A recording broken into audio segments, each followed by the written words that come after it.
जय हिंद दोस्तों।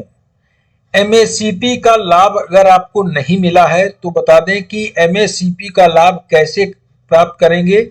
एमएससीपी दिया जाता है अगर आप 8 साल तक किसी भी रैंक में लगातार सर्विस करते हैं और आपका प्रमोशन नहीं होता है तो आपको एक एमएससीपी लागू हो जाती है। अगर उसके बाद भी 8 साल और सर्विस करते हैं तो दूसरी एमएससीपी लागू हो जाती है। इस एमएससीपी का लाभ बेसिक में ऐड होता है, यानी कि आपकी जो इंक्रीमेंट किया जाता है वो बेसिक सैलरी और पेंशन में इंक्रीमेंट होता है। तो बेसिक में बढ़ने का मतलब है उसमें डीए भी लगेगा।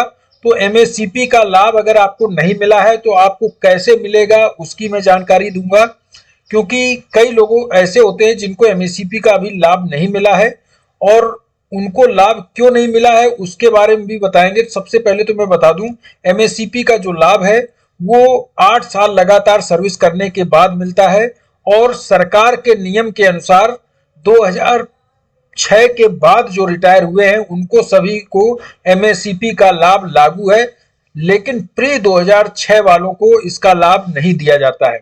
हालांकि ये मांग की जा रही है कि एमएससीपी का लाभ प्री 2006 वालों को भी दिया जाए। वन रैंक वन पेंशन में भी इसकी मांग उठाई गई है, लेकिन जो पोस्ट 2006 वाले हैं, जो 2006 के बाद के रिटायर हैं, उनको तो सरकार ने लाभ दिया हुआ है, लेकिन कई लोग ऐसे हैं जिनको उसका लाभ नहीं मिलता है जो 2006 के बाद रिटायर हुए हैं।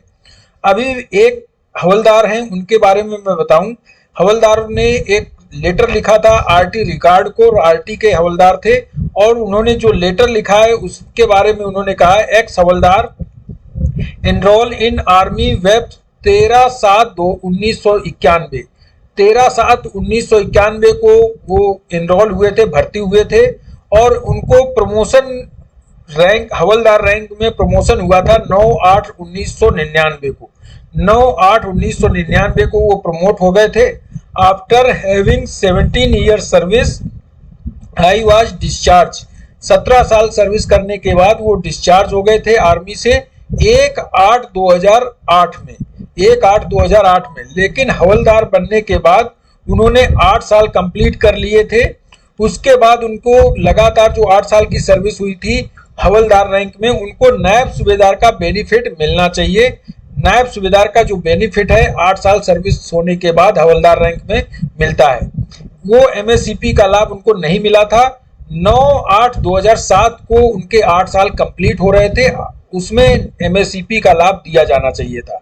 इसमें इन्होंने कहा, you are requested to intimate the present position of the case as soon as possible to avoid financial hardship. इसमें जो इन्होंने लेटर लिखा, इसके बाद इनको बता दें कि नायब सूबेदार की इनको एमएससीपी दी जाने लगी, यानी कि अब इनको पेंशन जो मिल रही नायब सूबेदार की दी जाने लगी।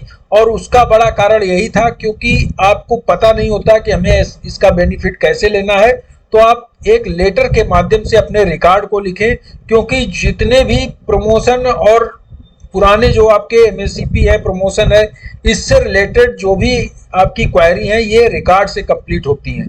तो रिकॉर्ड में आपको लेटर लिखना पड़ेगा कि अगर आप कोई ऐसा है जिसने 8 साल सर्विस कर ली, उसके बाद एमएससीपी नहीं दिया गया है, एक ही रैंक में अगर 8 साल सर्विस कर ली, एमएससीपी नहीं मिला है, तो आप ऐसे लेटर लिख के इसका फायदा ले सकते हैं। और रिकॉर्ड भी इस पर तुरंत एक्शन करता है, क्योंकि उनको डर होता है कि ये एक्स सर्विसमैन है, सिविल में जा चुके हैं, अब कहीं ऐसा ना हो कि केस कर दें।